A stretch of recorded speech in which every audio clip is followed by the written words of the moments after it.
Apa? Parkirnya Kenapa berapa? divideoin, Bu? Parkirnya berapa? Kenapa divideoin? Jangan tembak-tembak parkir, Pak, saya nggak suka. Enggak, Ibu maunya berapa, sok? Video viral jukir liar getop tarif parkir di Bandung Rp50.000, begini nasibnya. Sebuah video yang menunjukkan seorang pria diduga sebagai juru parkir, jukir, liar yang menagih tarif parkir sebesar Rp50.000 kepada pengunjung di salah satu rumah makan di kota Bandung, menjadi viral di media sosial. Dalam video yang beredar, pria tersebut terlihat menagih uang parkir dengan harga yang tidak wajar. Namun, setelah direkam oleh pengunjung, ia menurunkan tarif menjadi Rp30.000. Apa?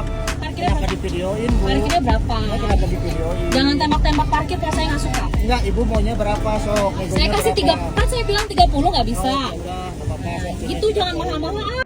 Berdasarkan keterangan, kejadian tersebut terjadi di rumah makan Bu Imas Cabang Balonggede, Kecamatan Regol, Kota Bandung, Kamis, 10 Juli 2025.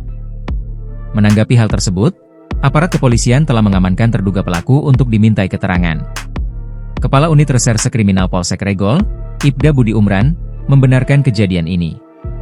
Ia menyatakan bahwa pihak kepolisian bersama Dinas Perhubungan, Dishub, Kota Bandung telah mengamankan terduga jukir yang muncul dalam video tersebut. Terhadap berita viral tentang juru parkir dengan tarif Rp50.000, di Balonggede di rumah makan Bu Imas, kita telah mengamankan petugas parkir seorang lelaki bernama D, ujarnya saat dikonfirmasi wartawan, Jumat, 11/7/2005. Saat ini, terduga pelaku telah dibawa ke Mapolsek Regol untuk dimintai keterangan lebih lanjut mengenai motif tindakan yang terekam dalam video tersebut. Untuk selanjutnya dibawa ke Polsek Regol untuk dilakukan pemeriksaan lebih lanjut, tambahnya. Sementara itu, Kepala Dinas Perhubungan Kota Bandung, Rasdian Setiadi, menegaskan bahwa pria dalam video tersebut bukanlah jukir resmi dari Dishub Kota Bandung. Meskipun demikian, pihaknya berkomitmen untuk membina para jukir agar tindakan serupa tidak terulang di masa mendatang. Walaupun itu jukir liar, tapi kami harus lakukan, minimal, pembinaan, tuturnya.